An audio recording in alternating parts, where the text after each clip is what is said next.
Good morning, everyone. We're so happy to have you here. This is the first of our technical support workshop series as part of the Arts Education Peer-to-Peer Mentorship Program with the BIPOC Arts Network and Fund.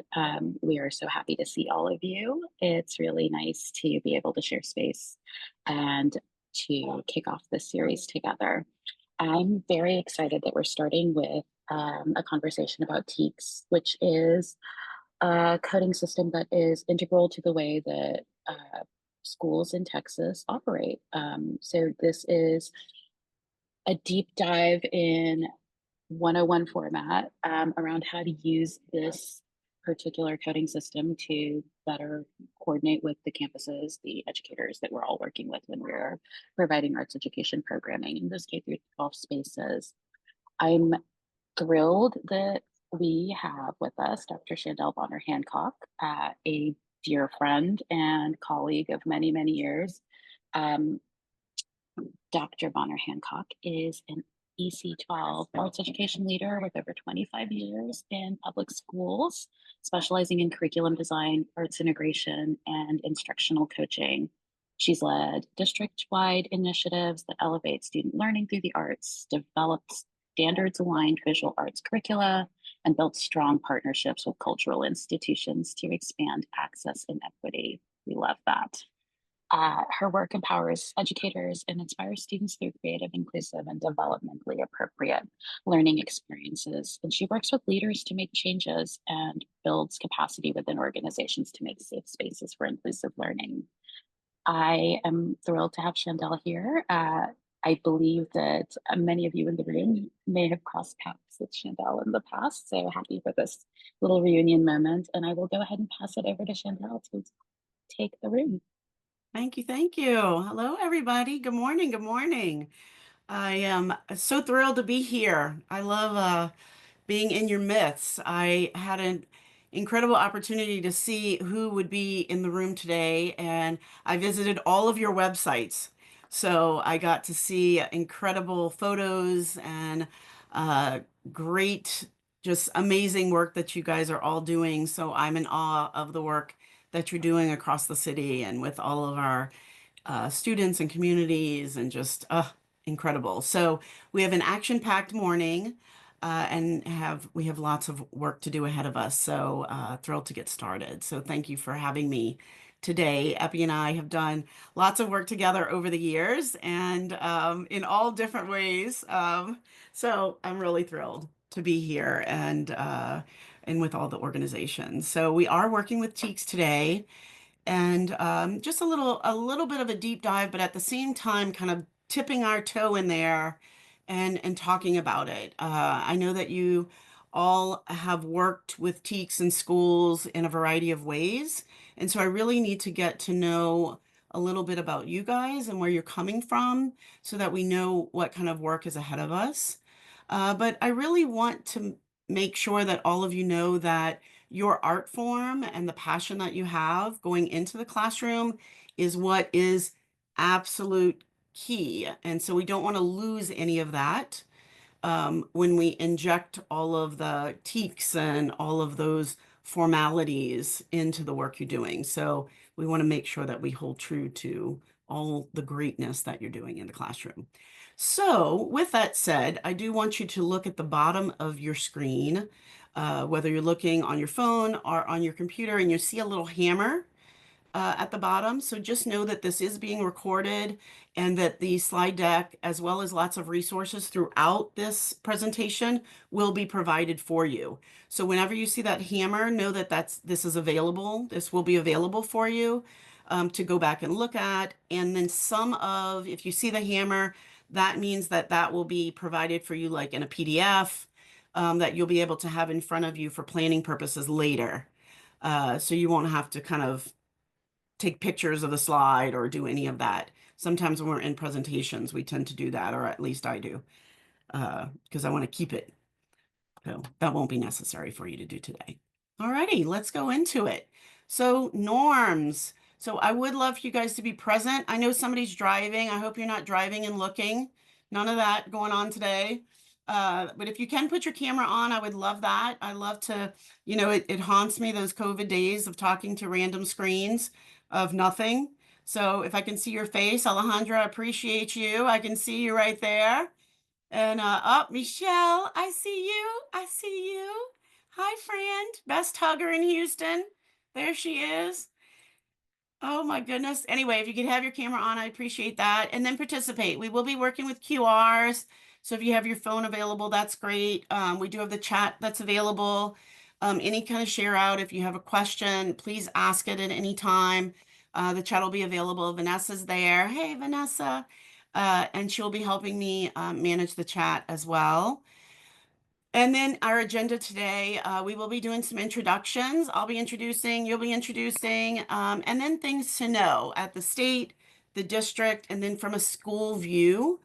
There's some little things to know that sometimes confuse all of us when we start to have those conversations about what the expectations are at schools, or sometimes school talk, that people ask me questions. And some of even at a more veteran level, people ask me questions. And so I've tried to clarify some things in some of the slides we have before us. And then the TEKS, TEKS, TEKS, TEKS, and more TEKS. We're going to talk a lot about that. And then we're going to do some planning and talk about planning. So that's our day today. All right, here we go. Introduction. Who's that little girl? Okay, so my name is Chandel Hancock. This is my email address. At some point, I'll give you my cell phone number because it's just open. If you ever need me for anything, I can answer any questions anytime. I'll give you that later. But let me tell you a little bit about me. I started in Aldine ISD. I've been a lifelong arts educator. I would call myself an artist, yes.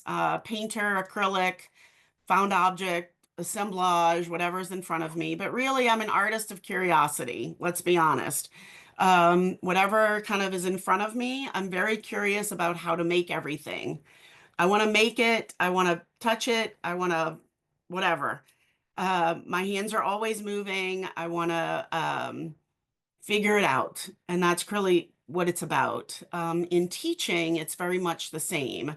I want to figure out how to get my students to engage with whatever's in front of me, learn it, figure it out, understand it, learn about a new artist, figure out a new place in the world. What are they saying? How are they saying? How did they make it? All of those things mixed together. That's really who I've been my whole life as an educator.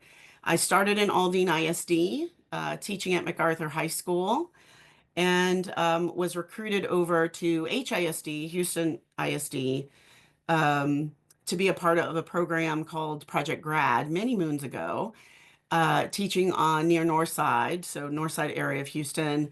And we worked with putting fine arts into schools in the North Side of Houston, which was a desert at the time, a fine arts desert at the time. And it was an incredible opportunity. And I ended up staying in the North Side for many, many years teaching, and then moved into administration and did all of that, moved into campus administration, assistant principal, principal, blah, blah, blah, blah, blah, and then moved to district. And when I moved into campus administration, I started to see that impact growing and understanding the impact of the fine arts as a whole. So I went from teaching visual arts to seeing the impact of all of the arts for all students. And it really changed me understanding how the impacts impact the arts in all content area. So that arts integration piece really started to make sense in a very different way, because then it started to really makes sense as far as SEL goes, that social emotional learning piece. When I had teachers in math classes not understanding why their children, their students were completely breaking down and not understanding why they needed to have a break and they needed to breathe a little and move around a little and have some movement in their life, I could explain, well, they need to move, they need to stretch, they need to move their body. And it all started to make sense for me. When I moved into administration, it was an opportunity for me to impact students and in the arts in a very different way because I could then impact my community right around my schools that I was in. And then when I moved to a district situation, I could impact the entire district and the entire community around my district. And so when I was HISD, I impacted all of our schools. I was in the fine arts department for many, many years. This coming year, August, here we are, August already. This is my 28th and a half year in education. Did I just age myself? Yes. Please look at the picture of me as a 5-year-old. And so yeah, here we are. I now work for the Harris County Department of Education, and I work with 31 school districts within our county. We only really have 25 school districts in Harris County. However, I work with a regional program, so we have 31 school districts in our program. So 1.3 million students, my current position impacts. And luckily, I still get to impact students in the arts. So I'm very thrilled to be able to do this work. The photos that you see are me with some students and some teachers on a really wonderful afternoon. We did a photography workshop through a whole year impacting students. And some of the students that you see in this picture were really funny because would they grew over the year, the students that were with me, and they all, when we started the beginning of the year, they were maybe slightly taller than me, and by the end of the year, they were much taller than me. So they joked that I couldn't take a selfie, and there's that selfie of me. Look at me, because I'm, a whole like 5'2". So there they are. Look at me taking a selfie. So I had to share. The bottom picture is me with an incredible group of teachers. The gentleman right in the middle at the bottom is Vincent van Gogh's great great nephew on a visit to Houston, and I had the opportunity of engaging with him and bringing together some teachers to meet him and hear him speak about his incredible uncle and great uncle. And it was the thrill of my life. So I wanted to share that picture with you. But this little girl in the middle is a 5-year-old Chandel. And I don't know why they take pictures of kids after recess, but this is what my hair looked like that day. And any of you know of my age got to see those yarn hair ties. I don't know, that's what it's about. But I was never involved in fine arts classes or fine arts instruction until I got to college because my schools never had fine arts. Although I grew up in a very arts rich city, I'm from New Orleans, Louisiana. And if you know New Orleans or know anything about it, you cannot live in my city, my homeland, without knowing music or art or an incredibly rich dance or theater or anything without knowing any of that, which luckily I did grow up in that city, but not until I got to college did I experience my first art class. But it was always something that was inside of me, and I knew that it existed. So we have an opportunity as a group in the city of Houston to offer fine arts to students and offer arts experiences to students. So you have an opportunity to offer wonderful experiences for students. So I always look at this little girl and think she would be so excited to know that collectively we get this opportunity to share this love of the arts for students. And I am home today and doing this presentation. And of course, somebody's cutting the grass right outside the window where I'm presenting. So I'm just letting you know if you hear the grass being cut, that's what's going on. All righty, so here we go. Introduction. So I can't wait to hear from you guys.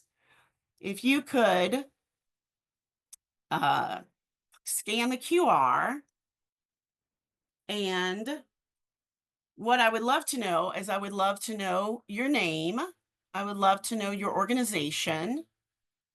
I would love to know your superpower, and that's your art form. And then I would love to know if you're in schools. So meaning if you're after school programs, if you're in schools during the day, if you're not at all, if you're doing your own facilities? What is your experience with your own your own in school, your own school experiences for your organization?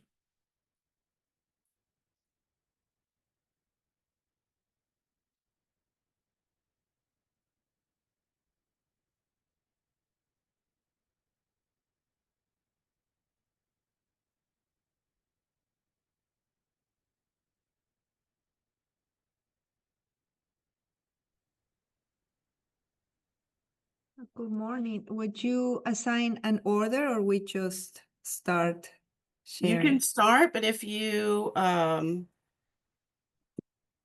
is it if you scan the QR code on your screen? Anybody scan it? I did, and it says there are no active polls at the moment. What? Hold on. What? Okay, start. Poll is active. Okay, it's ready. It's open. Try it again. Thank you for letting me know. Okay, I'm doing it myself too. But yes, if you want to tell us out loud too, I would love to hear it. Okay, let's try again.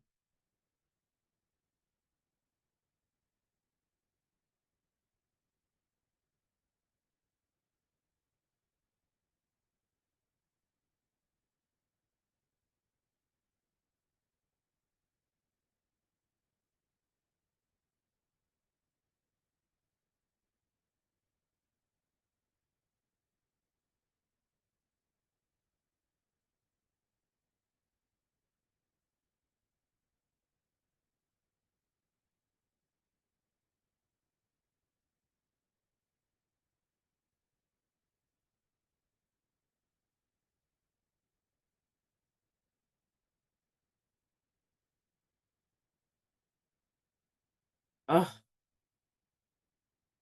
you guys able to see it starting to populate?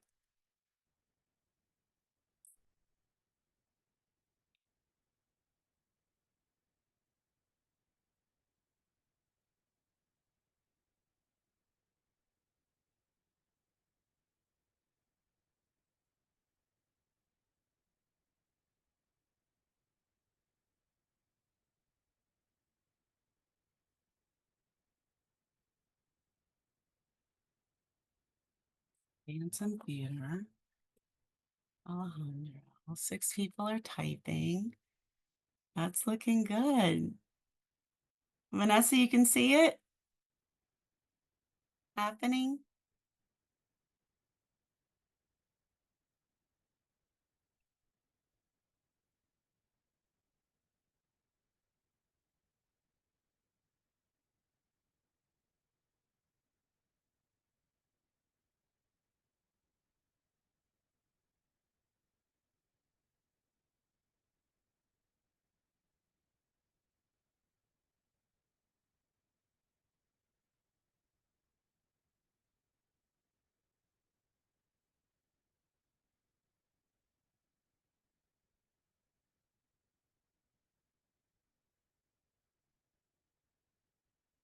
Good writing.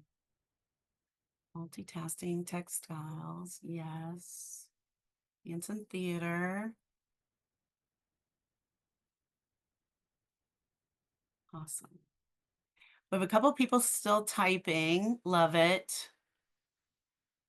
Miss Fawn's here. Hey, girl. Alejandro. Oh,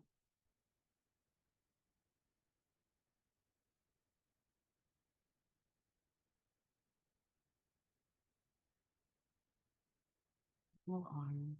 Creative writing. Public schools and libraries. Musician piano.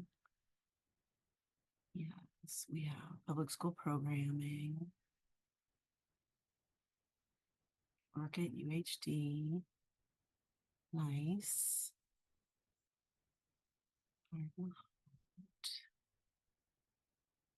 Interesting.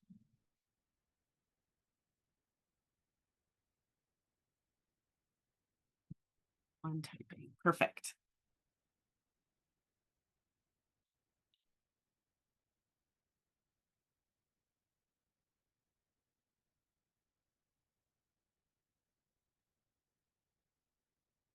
All right, a couple of people are still adding in. Oh, oh, oh, great.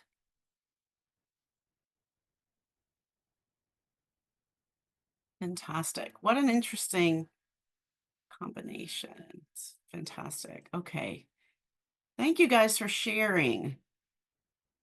All right. Thank you so much. We are going to actually move. Fantastic. And I'm going to gather it all and I will share with everyone too. So I do want to ask though, out loud, and I'd love for just, we can share out, we can put it in the chat or just unmic and share what your goal is in attending today's workshop.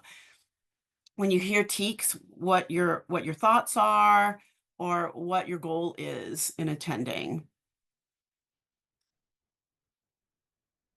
So you, as again, you can either throw it in the chat or just unmic and comment. I'll start. Go I ahead. don't know how much time I have, so I want to stay on with you guys as long as possible. So for the last 15 years, Calmecook Indigenous has created with my children, actually being in HISD, we've created our Indigenous arts curriculum based off of our actual like urban, inner city, Houston, North Side, just like everything we've gone through as a family and as a community. And so putting that into TEKS was extremely difficult, and I didn't really understand how to do that. So I worked with my arts partner, which is Young Audience, and I went through their Arts for Lab learning program, which was like something they were doing movement with the dance school at U of H, and then it kind of like transferred into this like national SEL tier thing. And I met all these teachers around the United States that we were all in the same thing. It didn't matter, we were from New York, Chicago, wherever. We're dealing with our kids, our intergenerations, the disconnection. We're trying to understand. So what I'm trying to do is take our life like experiences intergenerational, because my eldest is 27 now, my son is 23, my other one, my daughter just graduated from high school from HISD also. And part of what we've realized is that when there's no Indigenous heritage and history within our own textbooks, or we're being forced to like, you know, subject ourselves to agreeing that manifest destiny is good, and like writing all these papers and doing all this indoctrination process, using the arts as a form to express our culture is like fine line, right? So not talking about God, not talking about our spirituality practices, actually just adhering to what are these medicine teachings and these general teachings. And so traveling around like what I'm doing right now with the Lakota Nation and the different people is like understanding that these teachings are for all of humanity. And so then to parallel that to TEKS and very critically sit there and go, okay, how can I do this in a good way? Talking to our elders, asking them, what can we share? What shouldn't we share? Going to teachers and asking them, does this seem offensive or not offensive? That's the purpose why I'm even in this cohort, is to kind of like refine what actually Michelle Barnes threw me out, you know, from the day one. Girl, go out there, teach these kids, get them reeled in, get them to stay in school after school, invigorate them, make them feel good, and because that will encourage them to come back to school and not drop out. And I didn't realize even at 19 when she did that, how it was going to set off this entire like career for me. And something that I thought was just a hobby is now becoming my life's work, you know? So I'm really excited to share with y'all what we've gone through, and then also like learn and build and grow and continue building our own curriculum that we've been working, and it works really well. The kids are like, I can tell you guys all kinds of stories. It does. It works really well when you give these kids these teachings. Yeah. Incredible. And bravo to you, moms. Bravo to high school graduate. I mean, my gosh, look at you in the household. And you know, I appreciate that, and I love Michelle's guidance with that. You know, what I appreciate in a way that I've approached the work within the TEKS and telling our story. Every story is the counter story, and that's the way it needs to be done, because the counter story needs to be done. Our textbooks don't tell every story, so I appreciate that so much. I appreciate the work you've done with the TEKS, because they are difficult to tell that story within. Golly, so great work. And I've loved that. Young Audiences does provide some great opportunities. And I know that you'll continue to grow that work. Learning more about the TEKS, perfect. I'm moving into the chat, fantastic. Anyone else want to off mic and or unmute and talk or say anything else? Thank you, Rain. Appreciate that. Line and integrated the TEKS. Thank you for the chat contribution. And then refresh TEKS process and share the collaborative. Perfect, Michelle. Yes. Should be working now. Vanessa, glad that Camille's mic is working. Okay, great. So yes, I'm glad that it feels like some of you are very in tune to what the TEKS are about, and then others are kind of tipping their toe in and really, just getting used to things. So the next thing we're going to talk about is kind of how the state, the districts, and the schools, some just information that I want to share with you guys. And some of this is definitely speaking to the choir, and some of this is information that you may be hearing for the first time. But it's just to say it out loud. Okay, and here we go. So fine arts is an umbrella term. We say fine arts overall, and in schools and school districts, fine arts is what is said. Some school districts and schools break the fine arts down into performing and visual arts. So they'll separate the two. In many schools, it is confusing, and they will say fine arts, meaning art, like visual arts, drawing, painting, that type of thing. And then they'll say, oh yes, we have fine arts and we have music. Well, no, music is under fine arts. So fine arts is that umbrella term. And then some school districts will break it down to fine arts and performing arts. The state of Texas only recognizes music, theater, dance, and visual arts as fine arts. Okay? And in everything under music, everything under theater, everything under dance, and everything under visual arts. Fine arts are enrichment core. Have you guys ever heard people say, oh, math, English, social studies, and science are core, but music's not core? That is not true. Fine arts are called enrichment core, so they are core. And math, ELAR, which is English, Language, Arts, and Reading, social studies, and science are foundation core. And then fine arts are naturally cross-curricular, interdisciplinary, and thematic. Why? And if you guys looking at the screen, cross-curricular, interdisciplinary, and thematic all mean the same thing. Cross-curricular, interdisciplinary, and thematic all mean the same thing. Cross-curricular and interdisciplinary, I will have people ask me quite a bit, how do I create cross-curricular and interdisciplinary lessons? Well, that is the same word. Cross-curricular and interdisciplinary. Same word, but just two different words. They mean the same thing. But why? How are fine arts naturally cross-curricular and interdisciplinary and thematic? Anyone can tell me? I think it's because the arts connect other aspects of one's human experience. Tell me more, Michelle. Well, it's not just a skill, it's a way of living. It's an explanation and understanding of what's important in life. Absolutely. Absolutely. And so when we talk about, thank you, Michelle. Absolutely. It's fine arts are naturally, they're the history of a person. They're their culture, they're their history, they're what they read about, how they speak. It's how they even solve a problem. One group of people will solve a problem in one way culturally, and one group of people will solve the problem in another way. How they approach literature in a lot of ways, how they speak, how all of that. So it's interdisciplinary. When we approach it cross-curricularly and we think about science and in science of the past, different areas of the world approach science problems in different ways. Therefore, when we look at art or we listen to music from different cultures, it's approached in a different way. And so fine arts naturally interdisciplinary. And so when we study dance from different places in the world, it comes with a whole package of history, a whole package of vocabulary. It has everything, and that's naturally parts of it. So it is a beautiful little package when we talk about the fine arts from around the world.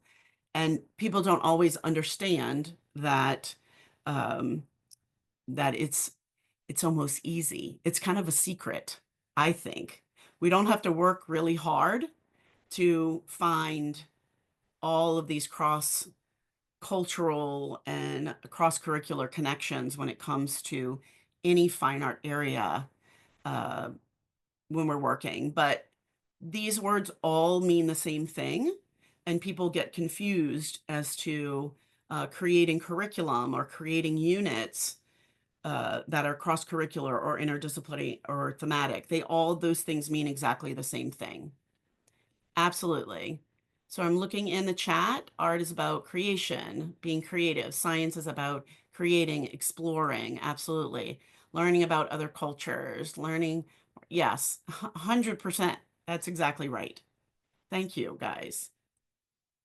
All righty. Next slide. Here we go. How familiar are you with the TEKS? Question. So we're back at a QR. You're like, oh.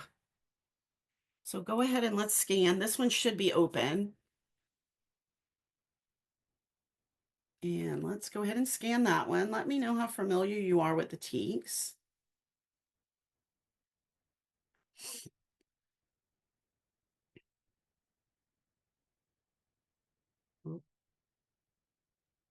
For me, it's still popping up saying name, organization, superpower. Oh my gosh. Okay, y'all. Sorry. That's okay. Oh. Okay, try that.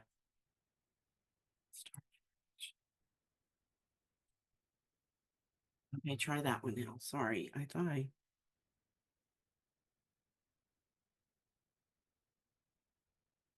It had a short list and now it's saying there are no active polls at the moment. Oh, you know what? They're back up. Uh-oh, they're off and on. Is it working?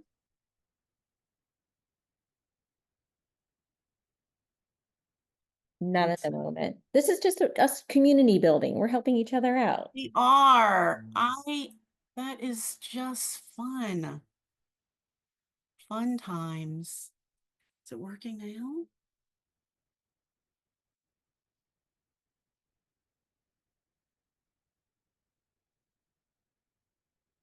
Let's see. Yes, it's working now. Yay. Okay, great.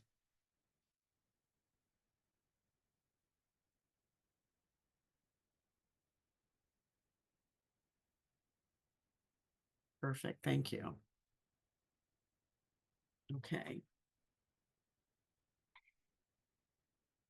You should always be, this is Slido, this particular, and I've never used Slido before. And I should always be skeptical when my children say to me something like this. It's super easy, Mom.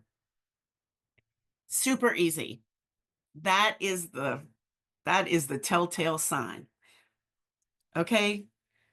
When my Millennial Z task force tells me something's easy, I should know better.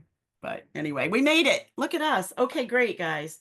So what I'm seeing is I know nothing, 57%, and I am knowledgeable, 29%. Perfect. 7 have reported. I'm an expert, 14. I'm knowledgeable. So good. We have some. I know a little. I like it. So we're in a good place. We're good. We have some work to do, and I appreciate that. Okay. All right, here we go. Okay, so this is wonderful. Gives me a good place to go. All righty, so let's talk about some TEKS here. So this will be for those of you that know some TEK information. This is a little bit to go from. So there are fine arts TEKS in Texas, K-12 for music, theater, and visual arts. If you do a simple Google search for fine arts TEKS, music TEKS, it will pull up, and there's a lot of information that is given.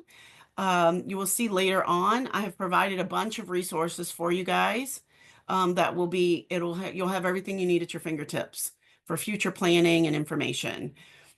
For dance, there are TEKS for 6-12. Okay, for sixth grade through 12th grade. So again, there are fine arts TEKS for kinder through 12th grade for music, theater, and visual arts. For dance, there are TEKS 6th grade through 12th grade. Now, for dance, a lot of the TEKS for elementary, there is some dual certification that goes on for physical education teachers. And some of the physical education TEKS are used in elementary for K-5 that they use for dance because there's a lot of movement and a lot of that goes on that teachers, if they're doing dance or movement with elementary students, that they use those TEKS there. But this is what the state recognizes. So all means of measurement for learning, objectives, standards in HISD, Houston, and I say Houston Independent School District because Humble ISD is also HISD. So I'm going to say HISD from now on in this workshop. And I mean HISD, but in my new position, I work with Humble as well as Houston, so I have to differentiate. But objective standard LOs, which are learning objectives, SLOs are student learning objectives, and TEKS all mean the same thing. All mean the same thing. When I am working with our new teachers, and whenever I work with new teachers, they will have a moment every time, every one of them, and they will say to me, where do I find the objectives? Where do I find the standards? And where do I find the TEKS?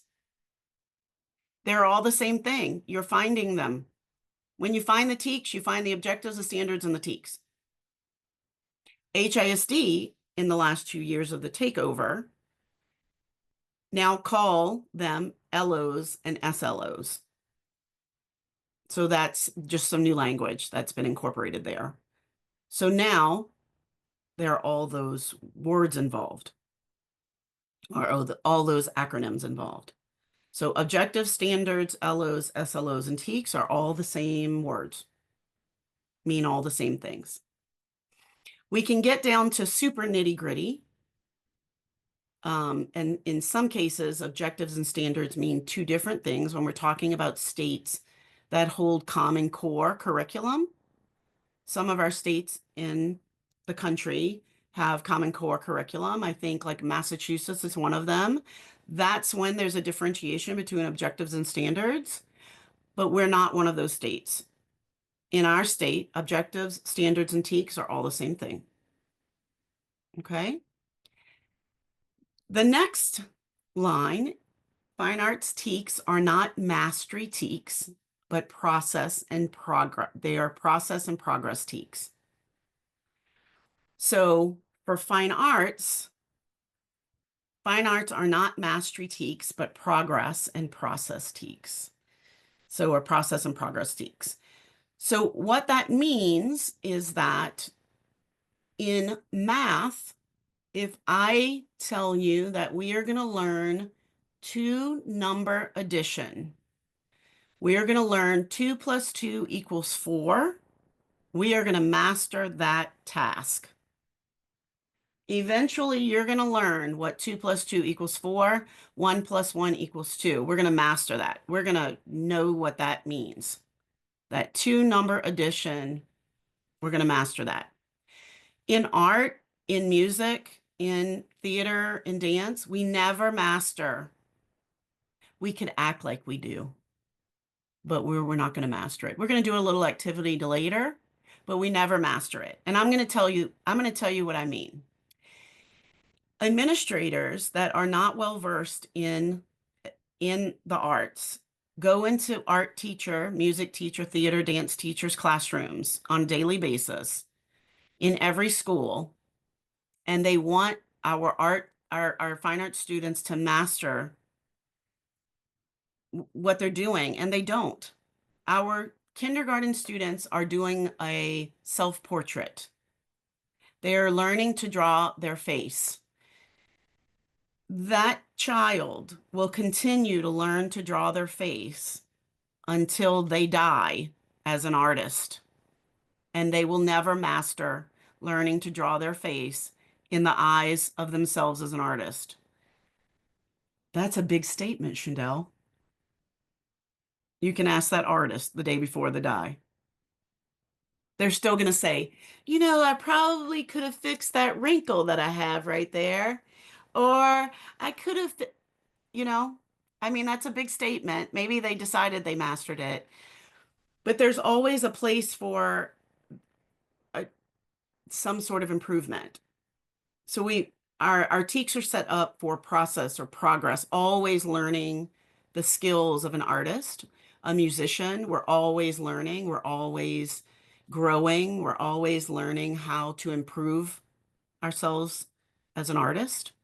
And that's how the TEKS are set up. There's never mastery. We're always learning the influence of our environment around us as an artist. Thank goodness, right? Because our work is always evolving. So there we go.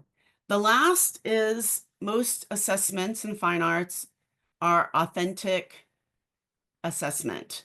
What is authentic assessment? The definition is real world, meaningful. The assessment takes place in the moment. So when a student is performing, we're watching them perform, and we're assessing them perform. We're assessing them as they're performing. We're watching them perform. We're critiquing them, or they're critiquing themselves. It's authentic assessment. That is what we do as fine arts educators. We're in the moment with them and helping them revising and editing what they're doing constantly, correct? And so this is called authentic assessment. It is unlike what they do when they are taking a traditional assessment where they are filling in a math assessment, or they're writing out a problem, or they're doing an essay, that type of thing, where we grade it later. If they're doing a dance performance, we may be watching them and then give them a critique later. That is authentic assessment. It's happening in the moment. Teachers watch, hear, adjust as they go as educators. Yes? How are we feeling? How are we feeling out there? Y'all are so quiet. Rain is still driving. Rain, where are you going? Oh, I'm on my way to Sundance. We're in La Plata oh, territory, so I'm in South Dakota. I dance at Greengrass, Cheyenne River Sioux tribe. So we're en route. There's about 10 of us from Houston. There's new dancers and people. So yeah. amazing. We start Amazing. today. Today's tree day. We're gonna dance for the next 5 days. Amazing. Amazing. Okay, fantastic. Okay, guys, so let's go ahead and look at that chat. Let's open that chat, and I see somebody in there. Is there anything you just heard? Or is Yo, I there got all my stuff. anything in the last couple of slides that makes sense, something you didn't know, something you want to talk about, comment, or unmute? I got everything. Anything. We The need it. the assessments are rather objective, which makes public officials pretty nervous. They want a Right. standard that they recognize. So it makes it challenging, but we know that there are better ways to assess than standardized testing. Absolutely. Absolutely. And it does. It's students are constantly revising and editing what they're doing in the arts. They are so on it. That's why they're at the top of that Bloom's taxonomy. They're always in create mode. Their brains are always moving. And as soon as that is understood And by they're all, hard on themselves. I'm sorry. And they're so hard on themselves. They're I'm very critical of themselves. So that there's a self-assessment as well as an authentic, observed assessment. Absolutely. Absolutely. Yes, absolutely. Thank you for that. Yes. Will, any thoughts? Oh, yes. Hi, Andrea. Yeah, well, continue with assessment. I think this is where the TEKS are very relevant.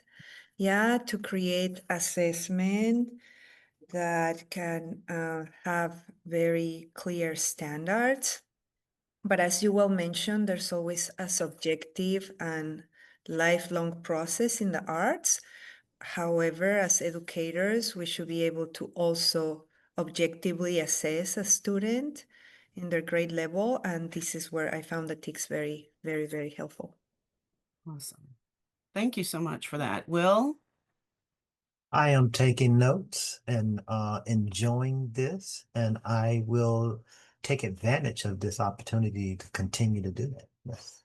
Awesome. Awesome. Thank you. Christine, you have any thoughts? What are you thinking? I'm listening. I'm learning as with the responses that are happening. I'm learning more as I listen. Um, Sometimes you know what's going on, but having the language to be able to describe it, the comments that are coming across are helping me explain and give me language to what I've been seeing in the schools. Great. Awesome. Thank you for that. And the next session that we do toward the end of August is going to definitely be very helpful when it comes to advocating and being visible on the campuses and with campus community. We're going to talk a lot about just how to communicate with different people on the campus, sometimes adjusting kind of what you're talking, when you're talking to different people on different campuses or in school districts, will be helpful with that. So thank you for saying that, because I appreciate that. It reminded me about the next one. Bong, what are you doing over there? I see you. I see you over there. Oh no, she's there. Anyway, okay, let's move on. So here we go. We're going to talk about the next one. We're going to talk about the anatomy of the TEKS. So Texas Essential Knowledge and Skills are what the TEKS are, but I want to definitely break one down and really talk about what the pieces and parts, because they are cumbersome and they are long for some of them. I have provided, you see that hammer down below, which I talked about before. This document, I will be passing this off to Vanessa and Epi, and they will be providing all of this to you guys. So just so that you have it in the future and you'll be able to reach back and look, so that if anybody provides anything else for you guys, you can go back and look and say, okay, what does this mean? What is this for? If you're being asked to ever provide anything for a campus or any kind of program that you need in the future. So the knowledge and skill statement is the grouping statement. So this purple, so I've kind of coordinated it by color. The purple, that 117.3, is really just the state's grouping.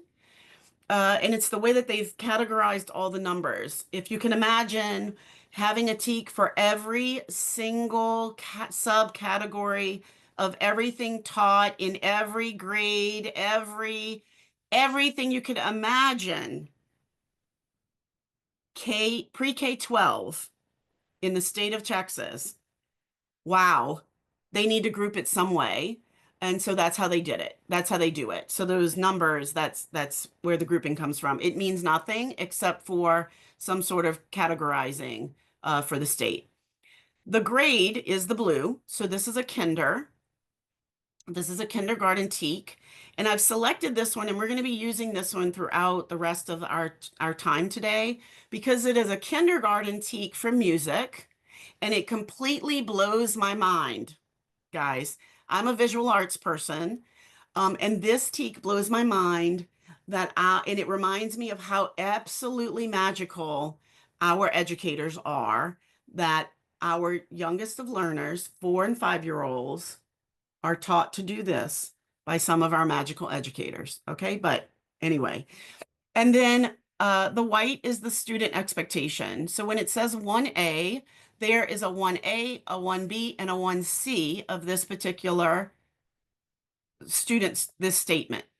So this is a grouping number, and then there's a student expectation of 3 parts for this grouping number.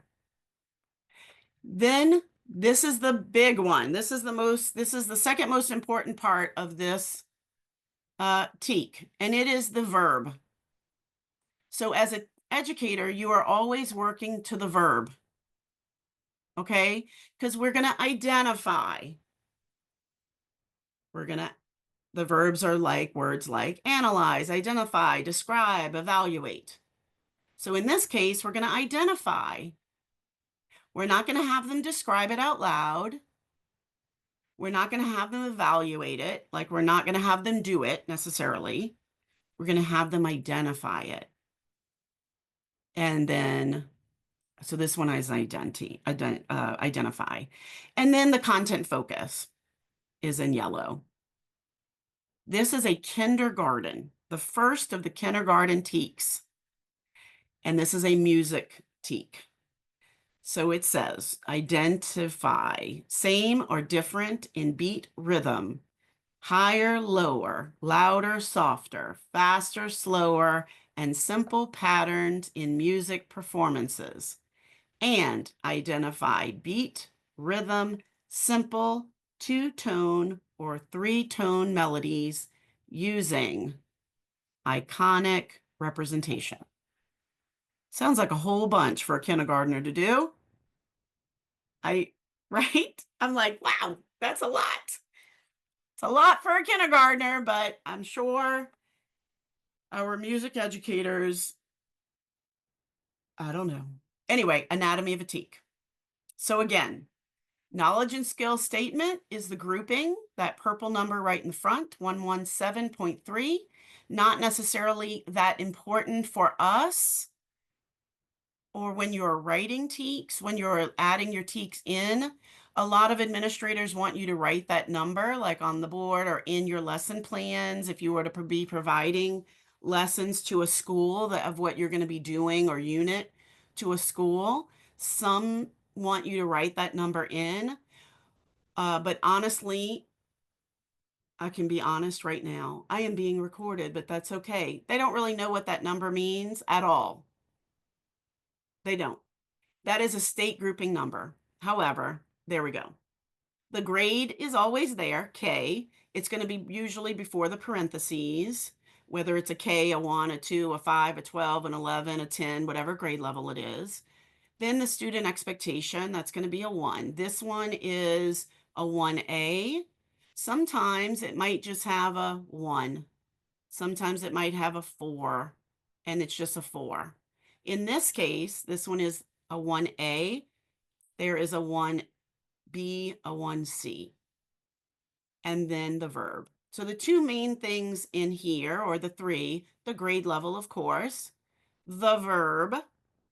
When we talk about aligned instruction, we're aligning the verb. We're always aligning the verb. We want to make sure that when we're just having students describe something, we're having students identify something, we're having them analyze something, that we're aligning that with the work that they're getting ready to do. If they're creating something, we're having them aligning the creation. if we're having them create a piece of music, we're having them create a whatever, that the lesson that they're getting ready to do, that they're going to be creating something. So we're connecting the verb to the lesson. We're aligning the verb. So the verb to me, of course, the content is important, but the verb is really incredibly important when we talk about alignment. All right. So remember that hammer means you're going to get this little anatomy of a teak.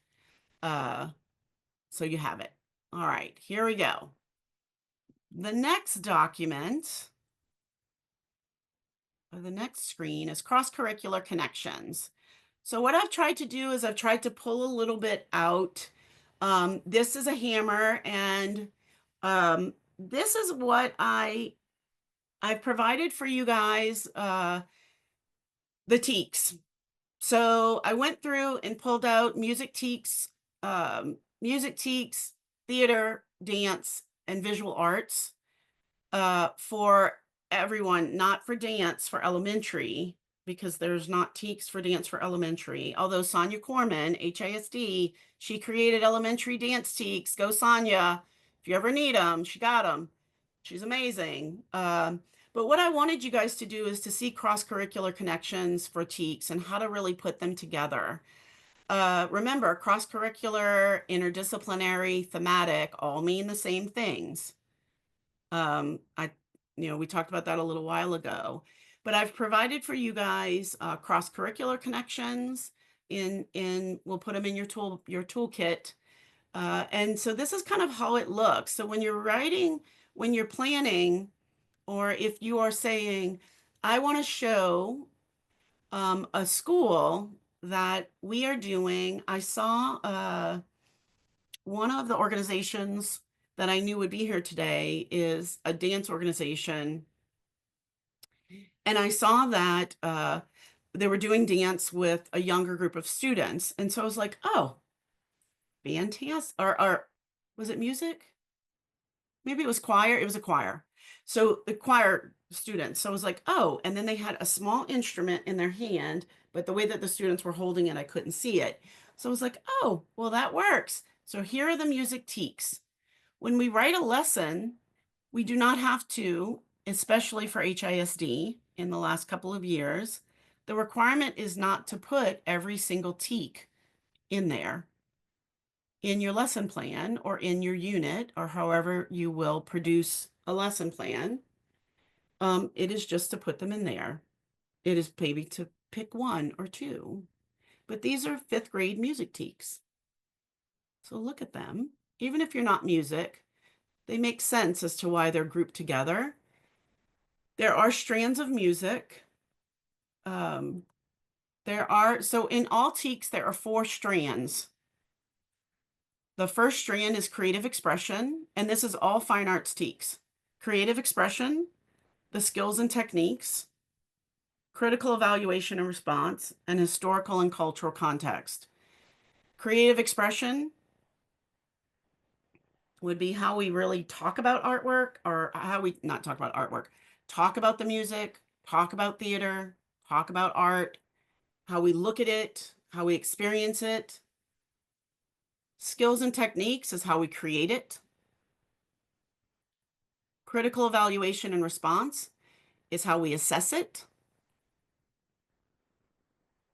how we evaluate it, how we have a critique about it. And then historical and cultural is how we connect it to ourselves, to its culture, to our culture, to each other's culture, to the period that it was created and what was happening in the world at the time, to its oppressors, to its counterculture, to everything happening at the same time.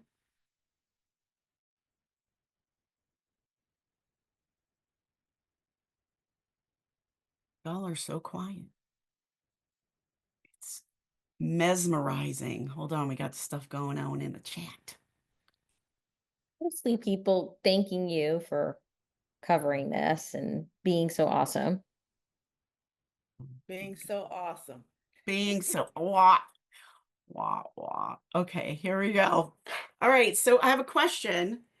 If you look over on one side, so the music teaks are there, and then over on the other side, let's say that Rain, I'm using Rain because she's on my screen. I'm looking at Vanessa, Michelle, and Rain right now, and Alejandro. Okay, Alexandro, am I saying that right? Okay, so say that they are going into a 5th grade music classroom and they've been asked, whether it's their genre, their art form or not, they've been asked to do a lesson in that classroom, a music lesson in the classroom. And they are asked to do a cross-curricular and they need to show TEKS. So this is the way that they can do it without having to really pull in a tremendous amount. You don't have to save the world by pulling in a tremendous amount of TEKS into that.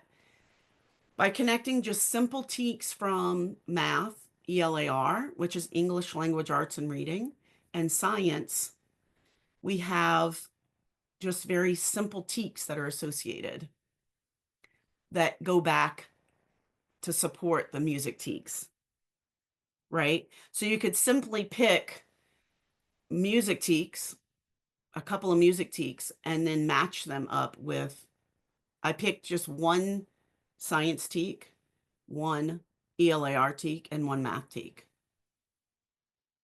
Do you see a connection here? Is there a connection there?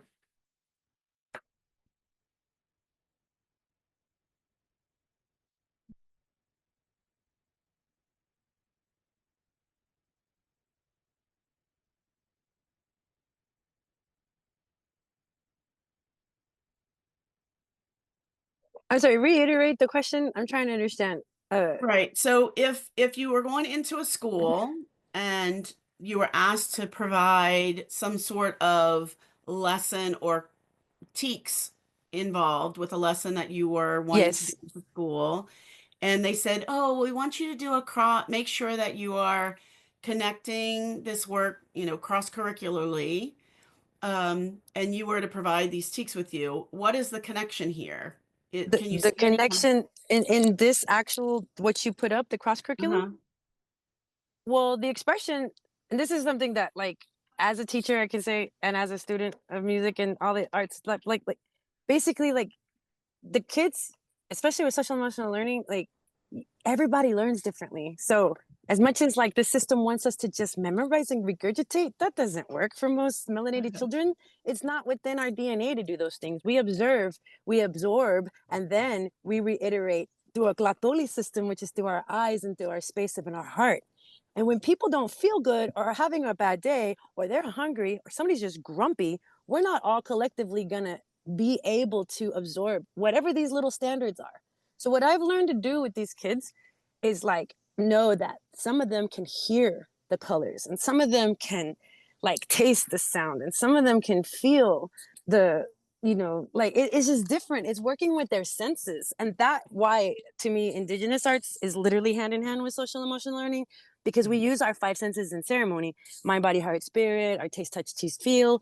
So when you use these little things, they all crisscross, all of them. You could take a little bit of this music thing and a little bit of this dance thing and a little bit of this drum thing, and then you realize that there is an ebb and flow, that even with that black and white piece of paper in front of you, does not matter how much you write or how much you've studied or how much you know. Not until you get in front of these youth, and every generation is changing and every generation is different, and we got to stay hip and cool with these little ones, these Gen Xers, all the way down to, like, the little bitties. There's a huge gap, from the way we learned when we were younger, or the boomers learned, right, to, like, what these kids are just in this. They're 2 seconds, 3 seconds, 4 seconds.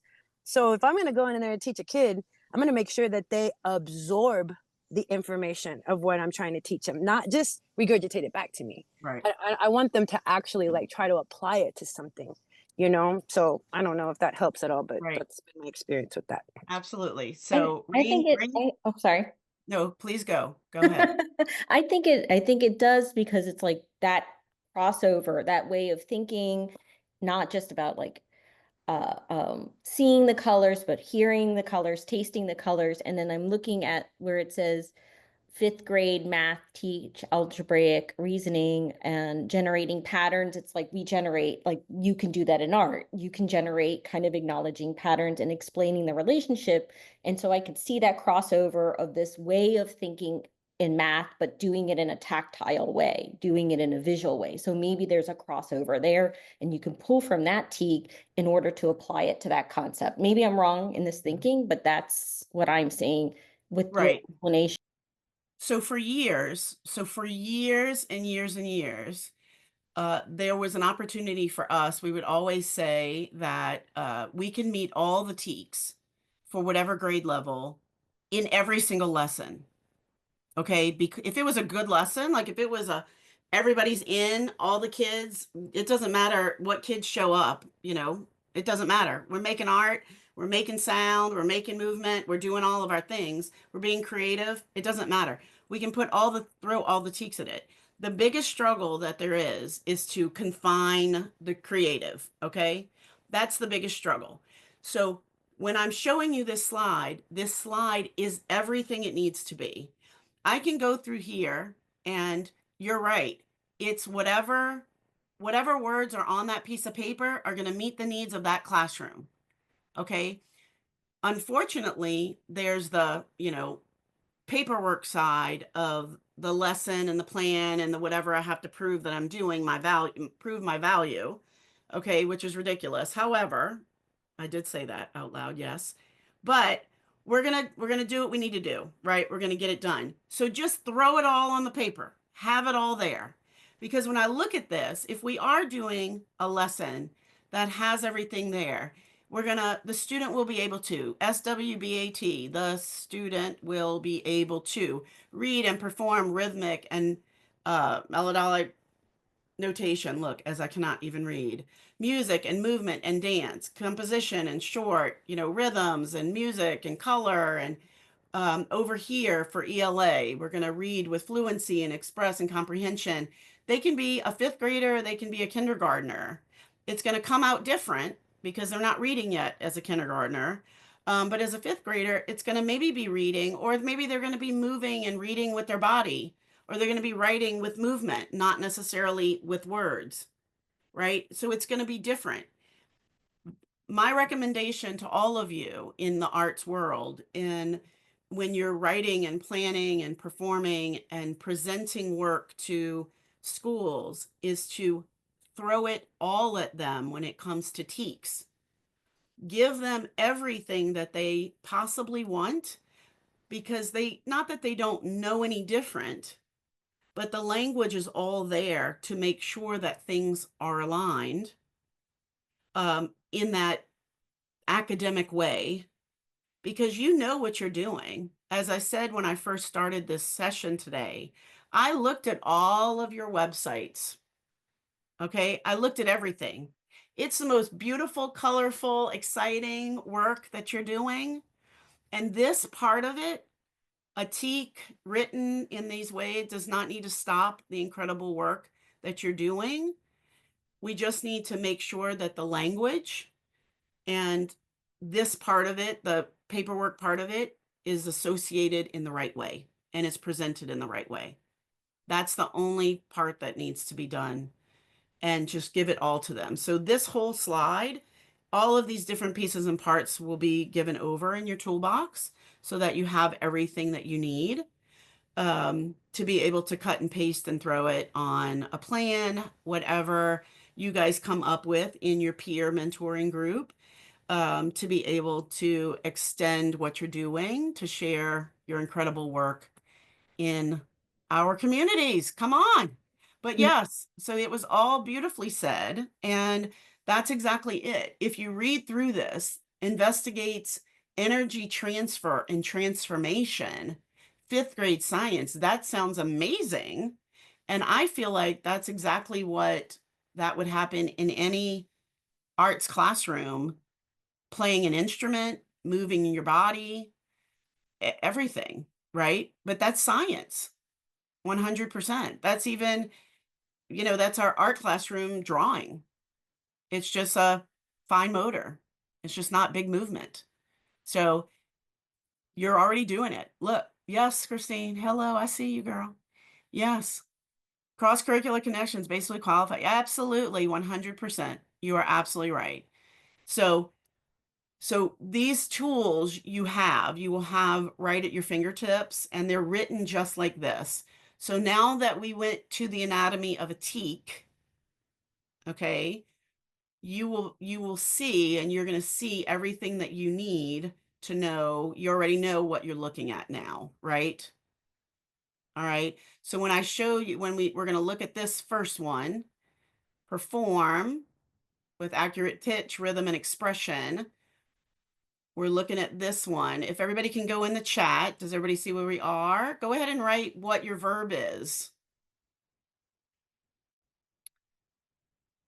You have an earlier comment that says, essentially, you can teach anything you want and align it with the TEKS. Yes, 100%, Will. Yes, and Monica, you got it. That is exactly right. Perform. So that verb is super important, right? And then our content. So the content, you don't have to put the content in there. Yes, and express. So I love that. So Rain, yes, because there are other verbs that are embedded in these TEKS that we can definitely pull out. And sometimes you have to finagle if you're actually working. Sometimes a teak, you kind of have to massage that teak to get it to do what you need to do. And sometimes that's the case. We will receive these slides. Yes, you'll receive these slides, Monica, the whole slide deck. And then anytime you see this hammer, that particular slide is kind of accentuated and on its own.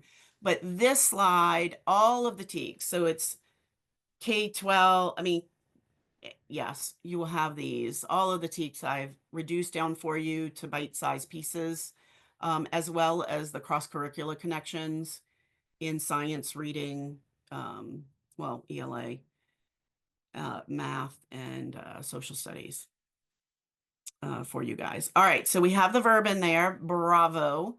And then, you know, the content is there already. We know, tell me what this number is. We know what this number is. Does anybody remember? That's just the, I'm going to tell you, it's just the state grouping number. Remember, not really important. And then the 5 is there. That's our student number, you know, our grade number. And so very easy. I had these written, I rewrote these and rewrote them in student language because oftentimes that's how we want to say what we're doing. So when you start a lesson, or a teacher in a classroom, when they start a lesson, they're going to start, okay, guys, today we're going to perform pitch. We're going to do accurate pitch today. Like if I were a music teacher, I think that's what I would say, like accurate pitch. We're not going to be off pitch because we're going to hurt everybody's ear, you know, or something like that. I think that's what music teachers say. If I were a music teacher, I'd say that, but I don't know. Okay, here we go. Next slide. All right, I am hoping but the next slide is going to work because this is my favorite. Okay, so we're going to go back to an idea that I shared with you guys a little while ago. And this idea is that TEKS are not mastery TEKS. Okay, they are process or progress TEKS. And we're going to use that same TEK, and that's the kindergarten music TEK. And the reason why we're going to go back to this is because it's so incredibly important, because I don't want us to ever believe that we're not growing always as artists. We're always growing as artists. And you know, no matter how old we are. So I'm going to hope that this works. Vanessa, please cross your fingers with me. And hopefully it works. Okay. And hopefully we can hear Is your bag, sir? Okay, that way.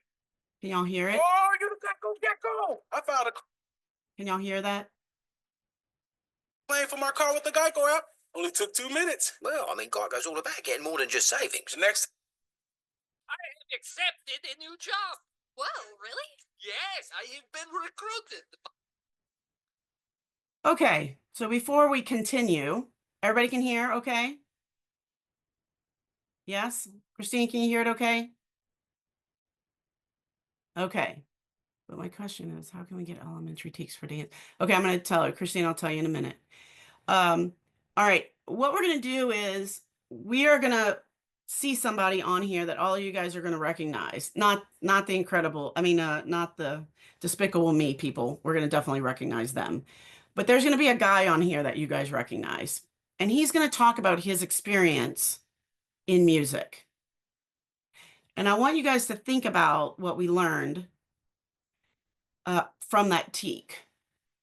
And remember him, the guy you're going to recognize, learning about himself as a musician. Okay, you ready? I'm ready to. All right, here we go. Go undercover and save the world. You're gonna be a spy? Ah, hi, baby. Crew's back in the game. Gadgets, weapons, and cool cars. The whole deal. Awesome! Are you really gonna save the world? Yes. Yes, I am.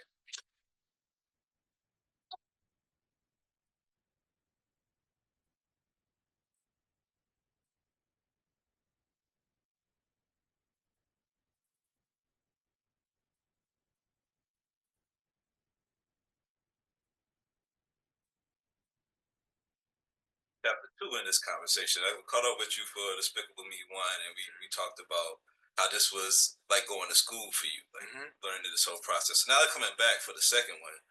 What were you able to build on from your first experience doing composing and stuff, and to this one?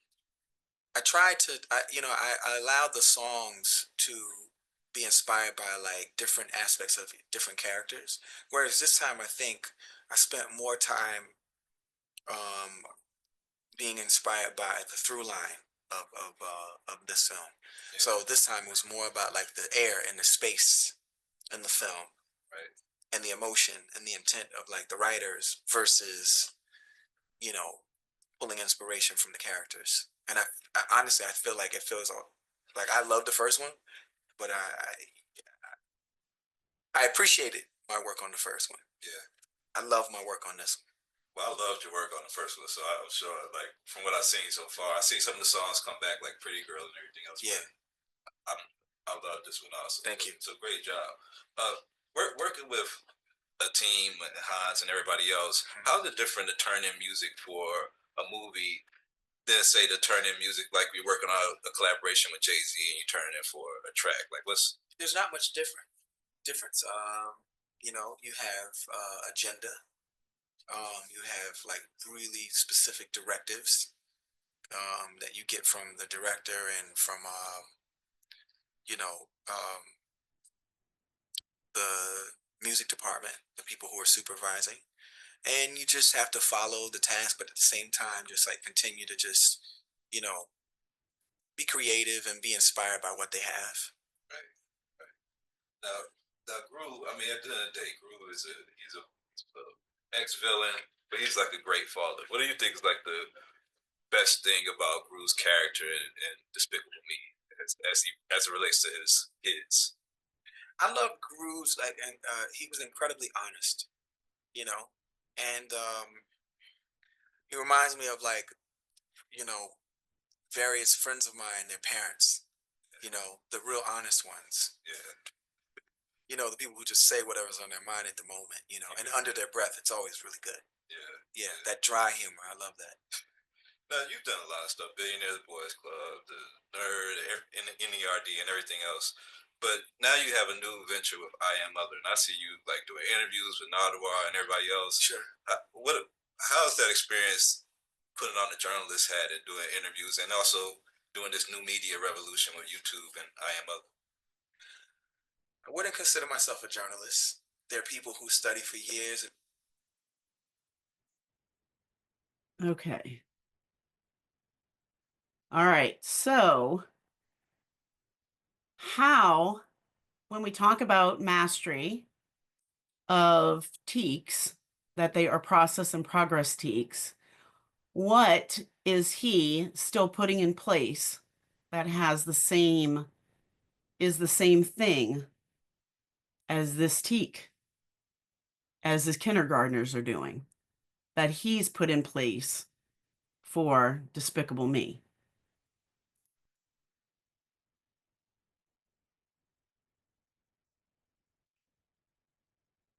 He's allowing for his own growth and evolution through these various projects, drawing on inspiration from various elements of the project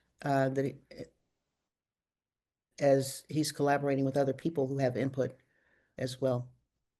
Thank you, Michelle. Absolutely. Absolutely. Still growing, still adjusting what he's doing. Just so cool.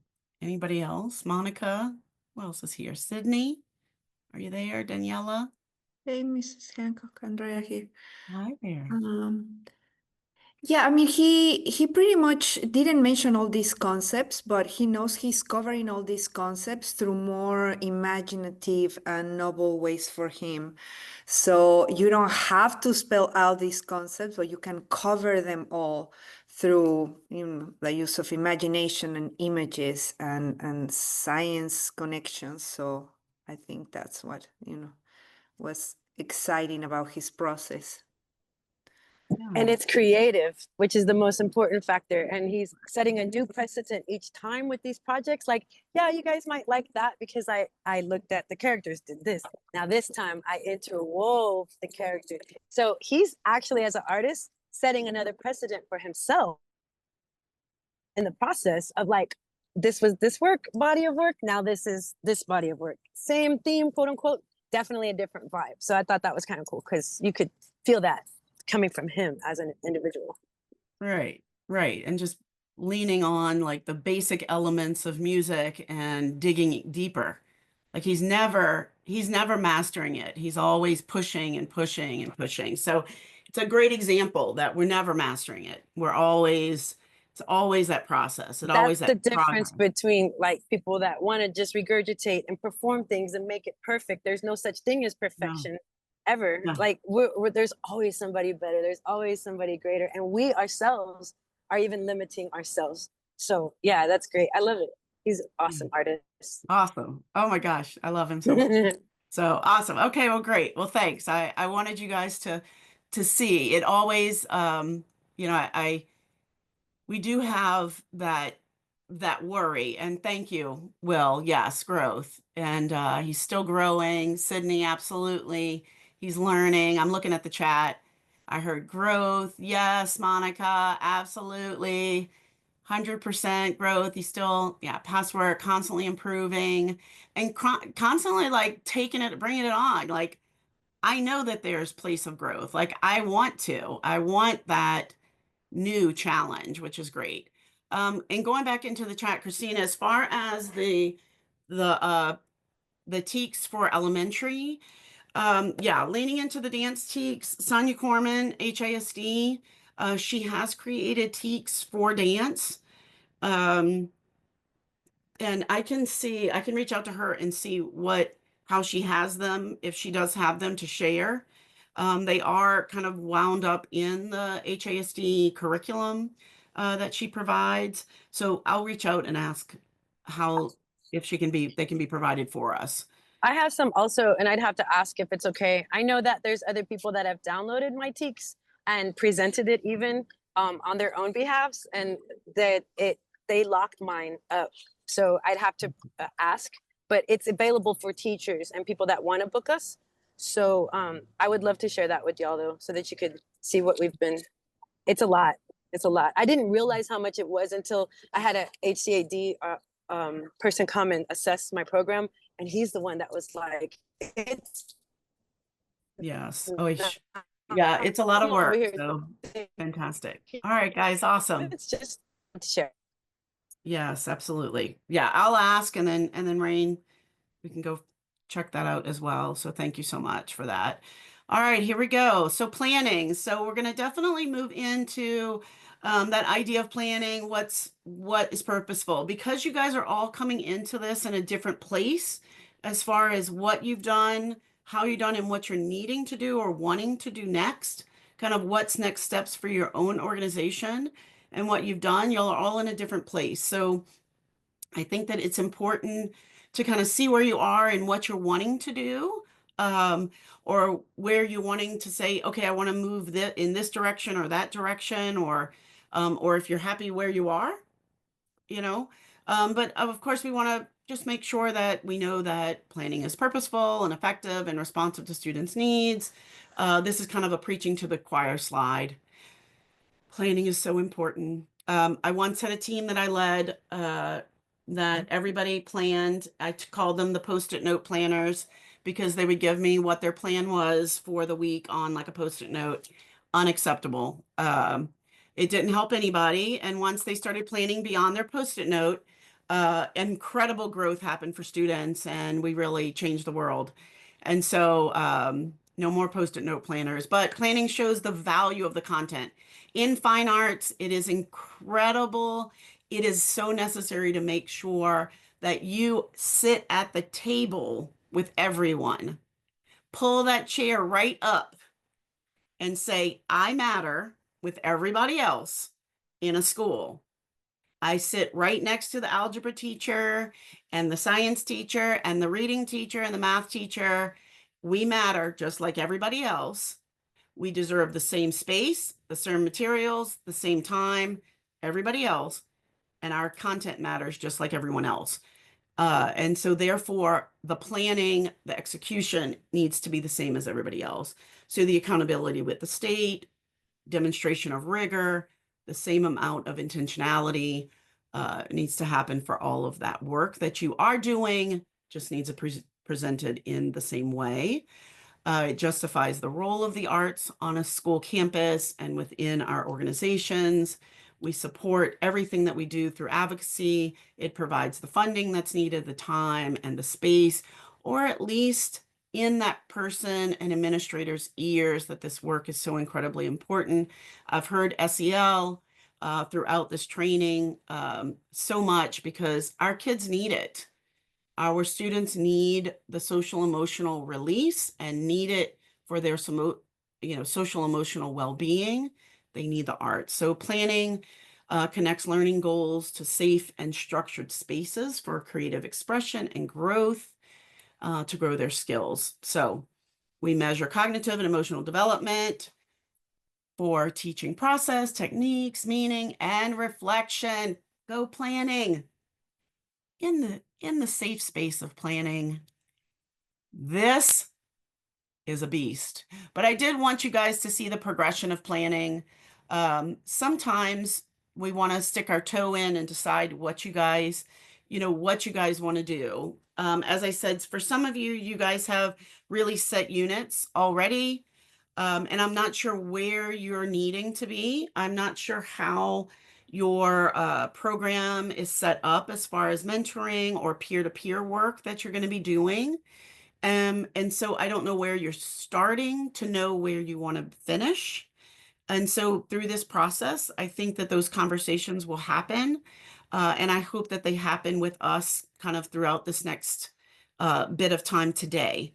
And so with that said, I wanted to kind of give you kind of a scope of what that looks like. And for some of you over this time right now, I want you to kind of look at it. So by starting, and this is as a teacher, and so it can be as an organization to look at it and say, what do I want to jump into or what do I have already? This is what it looks like. So a lesson planning is kind of a day-to-day. It's like a one-day, one-shot thing, right? I'm going to go in, it's an hour or 45 minutes with students, even 2 hours or an hour and a half, depending on what that structure is. And that would be a lesson plan. A unit plan would be a 1 to 4 weeks. So if you're doing a residency, if you're doing like a student artist in residence, where you're going into a school or you're going after school program or you're doing a a community center or something like that, where you're doing a 1 to 4 week program, that would be a unit planning kind of situation. And then a curriculum plan would be something that would be broader, maybe a semester, or maybe a full year that you're working with a school or an organization, or you're rolling in there for a whole summer, or it could be your own institution and your own place, where people come to you, would be that curriculum plan. So this is kind of that broader stroke of what exactly do you offer. Sometimes in some organizations offer a variety of plans that go on, that you say, okay, we have an afternoon or we have a Saturday morning that we go and do, or people come to us and offer at the community center where students can come, or the neighborhood kiddos can come over, and we do a morning workshop on a Saturday morning. That would be considered a lesson plan. Or we do an after school activity where students come for 1 time a week for 4 weeks at the community center. Or it's a set instruction where we do after school for a semester. That would be in the unit plan. So as I said, I'm not sure where everybody's starting, and I'm not sure where everybody wants to go or what engagement you guys are looking for. So it was important for me to know kind of where we're headed, because I don't know where we're starting, to put kind of something together like this so I can understand where we are. And this will help maybe for some of you to say, these are the things kind of I need to put together, almost like a checklist, if I'm interested in putting together this. And then for some of you that are super engaged, like I know that Bong is here with the Asia Society, and they have super big curriculum in some areas, that maybe she says, oh, well, maybe we want to do some smaller lessons or back and forth. I'm not sure. I'm just saying that out loud. So anyway, with that said, I'm going to go back to the slide because I want to talk through the slide. But what I'd like to do is I definitely want to ask, what is organization's instructional design plan?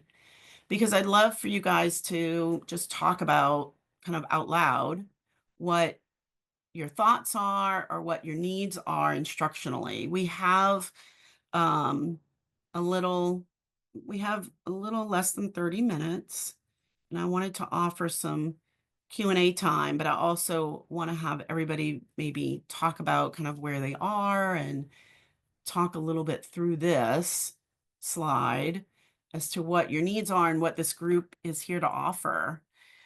Just so we can look at the rest of the series that will be going on and be ready for the rest of the time. So is anybody ready to kind of talk about it? Or talk about their organization a little? Anybody? Who wants to go first? I can say I'll go. These ring flyers. So ours is circular, and we have a 4 palabra structure, just like our ceremonies. So it's not like just 2 people or 1 person making a decision. It's like if I come up with an idea, I run it by somebody else, and then we discuss it, and then there's a person witnessing that, and then that third person gives their input based off of what they saw the original 2 agree or disagree about, and then there's a 4th person watching all of it from the outside.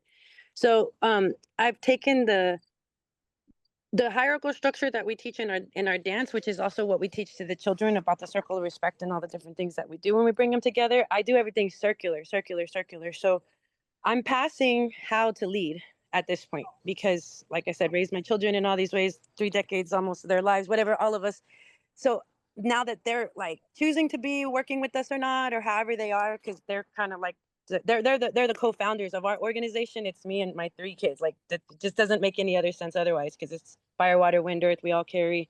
There's a drummer. There's a singer. There's a Anyways, that circular structure has helped us so that we don't have that hierarchical, like, oh, it's only one person say.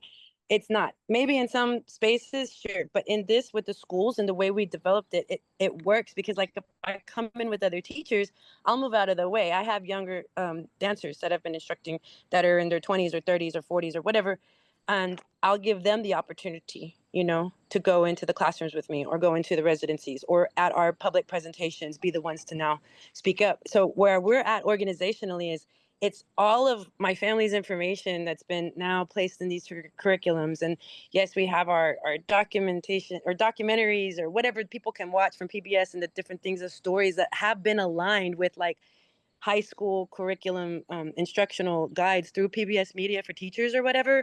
Now I'm at a place where people want to know where my school is. People want to know where can they come to me to learn. And I've always been twice a week out of the park and on the weekends in my house, in my own home place, you know, consistently living these traditions. And so now I'm in a place where, like, okay, now I need to learn to stay still and keep teaching everything so that I can have my next generations of teachers besides just my family, you know? And so that's where we're at, I think, even as a community, even though they have their own careers and stuff too, they're taking it upon themselves to be a part of the Kalmekak and like to say, yeah, I'll come out. Like we went to Uvalde last weekend and we danced with a whole bunch of young powwow dance kids.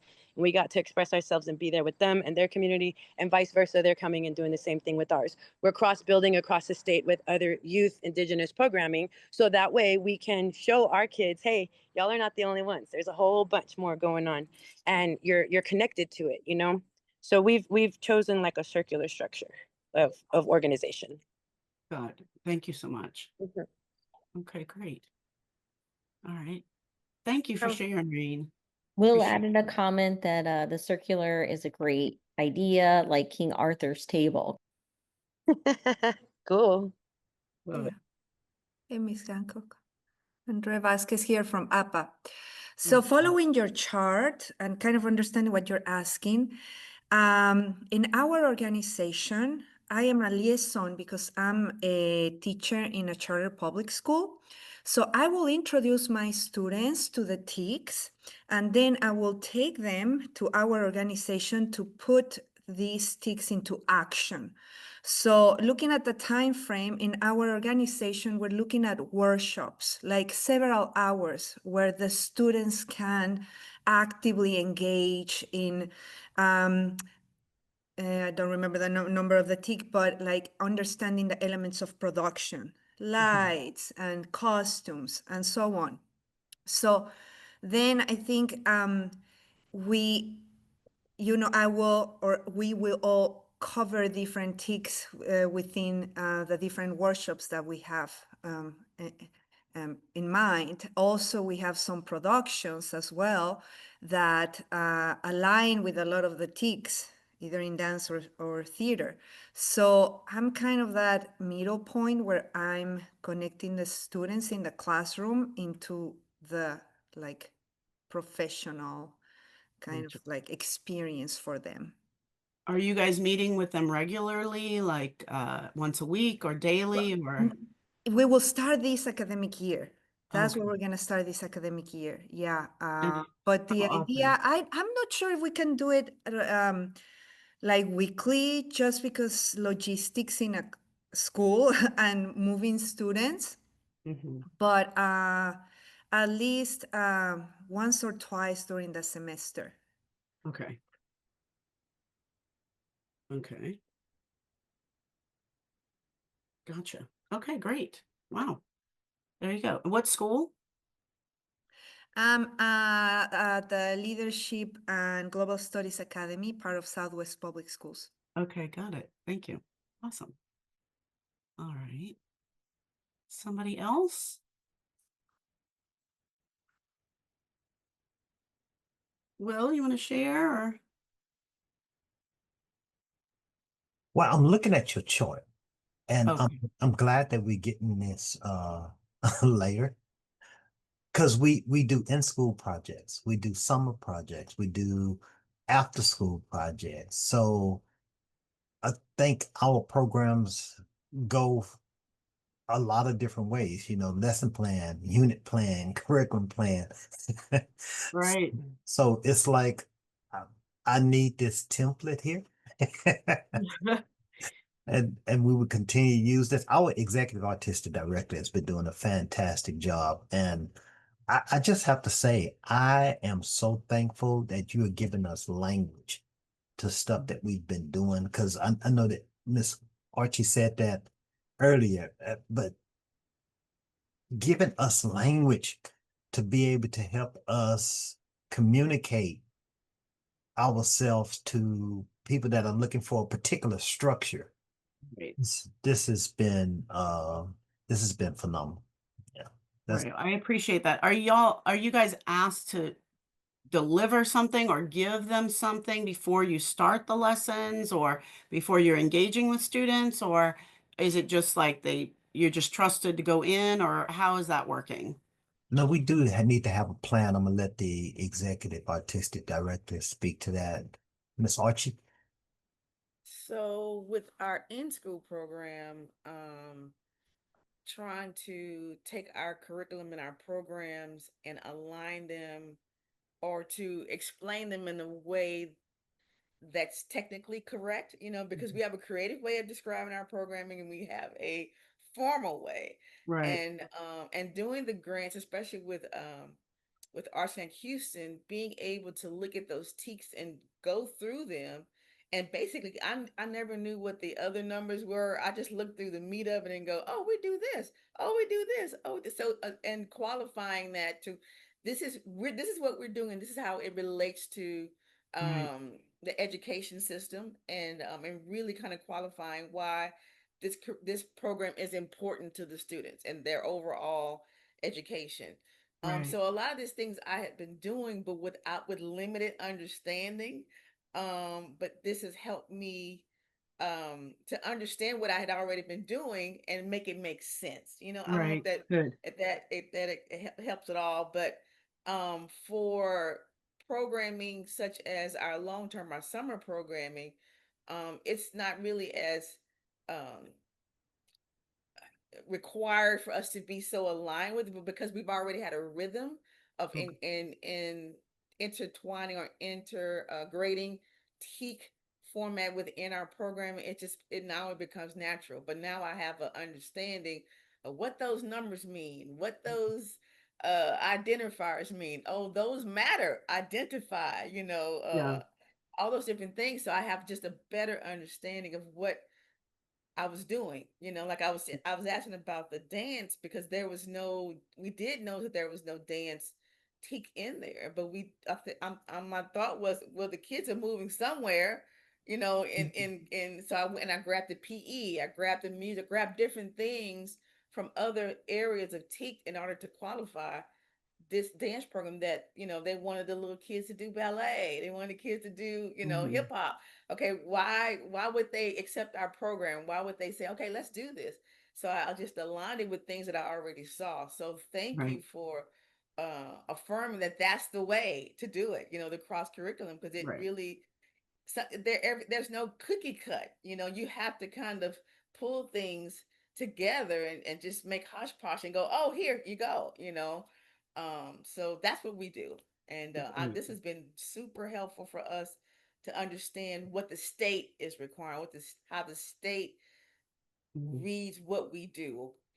So thank you for that. Right. No, you're very welcome. And there are organizations um like the Houston Ballet to go onto their website and see their language and utilize their language Okay. because of the lack of TEKS is a way to do it as well, and to use the science TEKS for movement and friction and all of those things as far as movement goes. But I appreciate that. I think that when you have something like your summer program that's moving along and it's working, when you put that language in that is curriculum friendly or academic friendly that the state provides, then it legitimizes that work.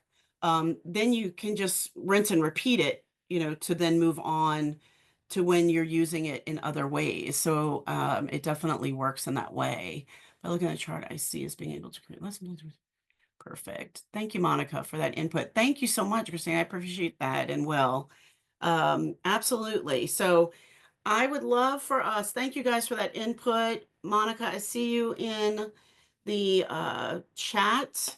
This chart, I just realized I didn't put the hammer on here, and that's going to be provided for you guys as well, along with everything else. And I do want to tell you guys that by inserting this and the numbers, so that categorization grouping number that the state has, when you take those numbers and plug them in, you can also search backwards when you're looking for, and you're trying to input for grant opportunities or that, and you can go back and find the real words, like all of the language that the state has for that particular TEK.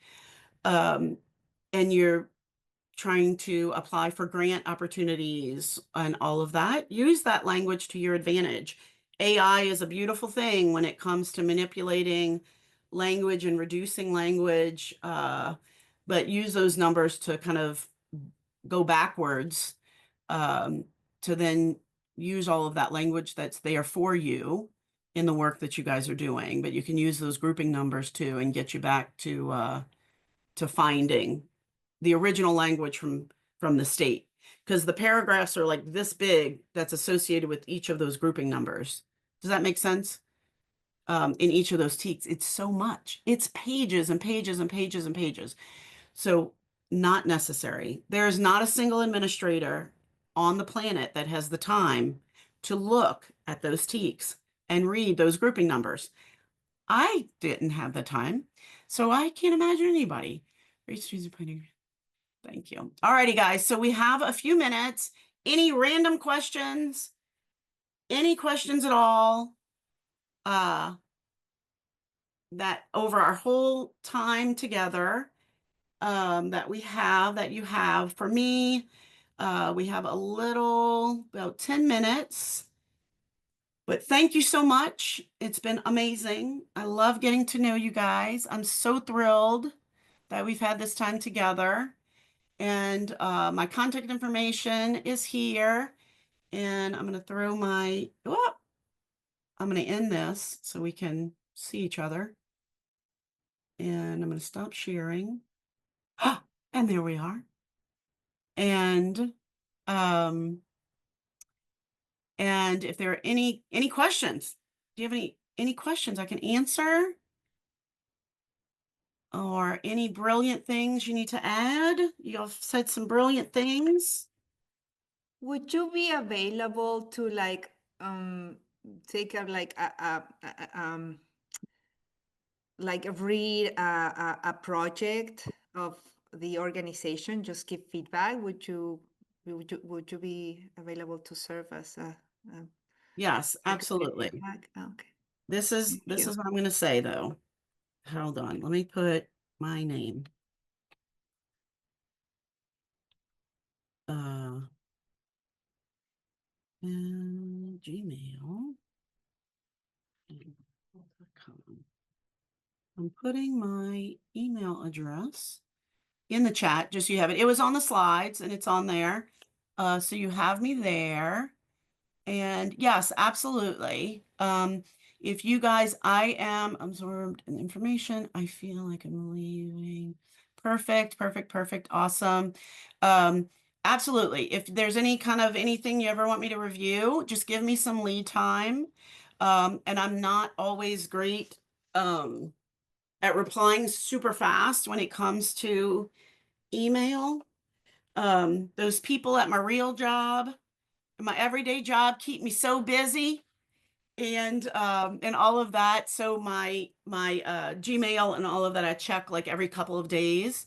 But sometimes I'll say, hey, I'm checking this. I kind of do a 2-day a week, 3-day a week check-in on my email, and then I'll kind of reply and then do that. But yes, I'd love to look through and give feedback where I can. And if there's something in specific you want me to look at, that's better for me. If you say, hey, look over the cross-curricular bits of this or this part, that's better, because then I can give you a little more assistance. but if it's an overall, I'd love to see what you guys are doing. Like I said, I went down a giant rabbit hole. I looked at everybody's website and I found myself like, look at this. Like whoever is taking your photographs for all of your websites, bravo. Amazing. The most beautiful.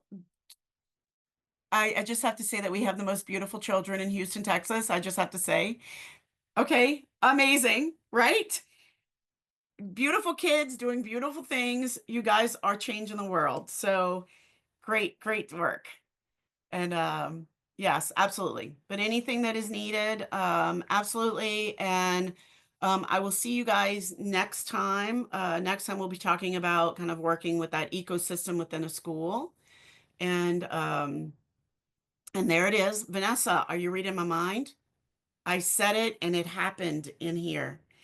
Um, and we'll be talking about just that language of schools and who to talk to. Sometimes we attach ourselves to one person on a campus, and it's important to really be a part of the community and not just a friend to a person on a campus. You know, really get to know the campus. So, any other questions? Anybody else? It was great getting to know you guys, and thank you for having me. And I appreciate it. And yeah.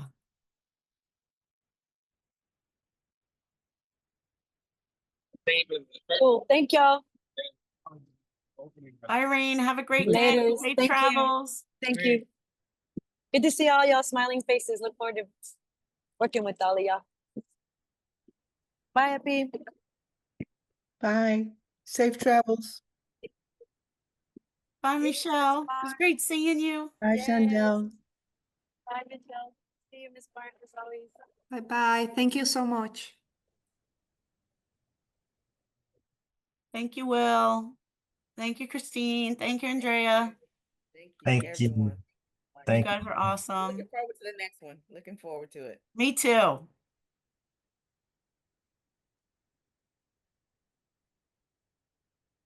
I also want to say that you saved a lot of people from reading my grants because I just copied a whole bunch of stuff.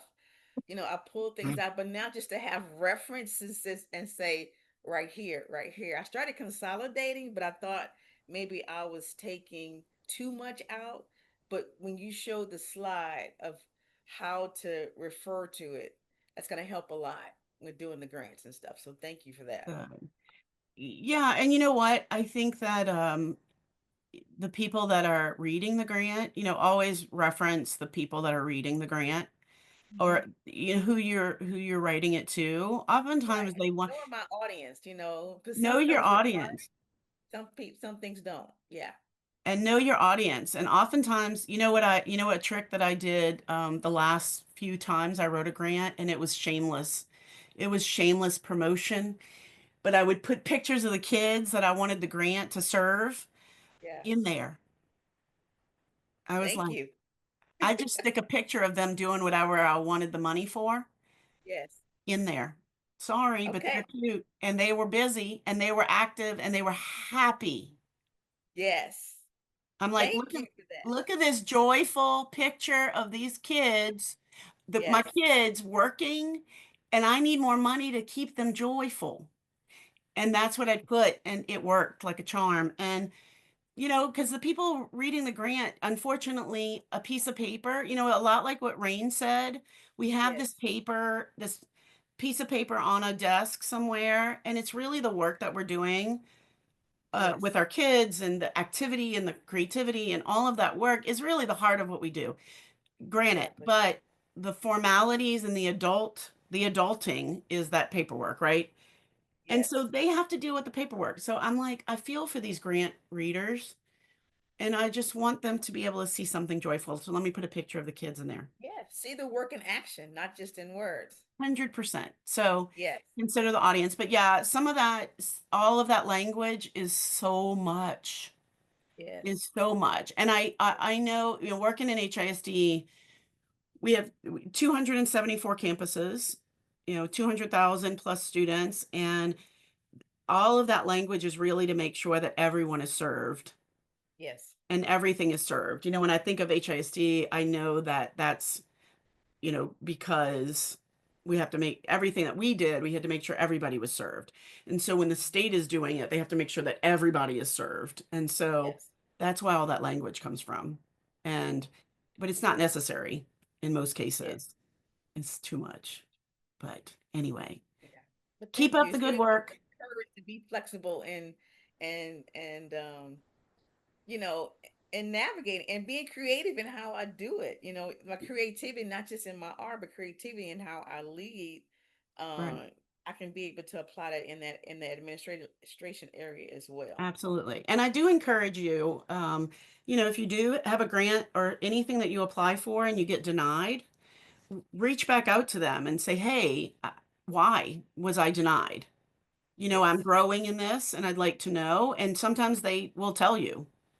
And Yes. that's a great place to learn Okay. from. And sometimes they say, you know, we got X amount of applicants and we just, you know, couldn't accommodate everybody. Or they may say, you know, well, this was too much, or this wasn't enough of this part, and then you know next time.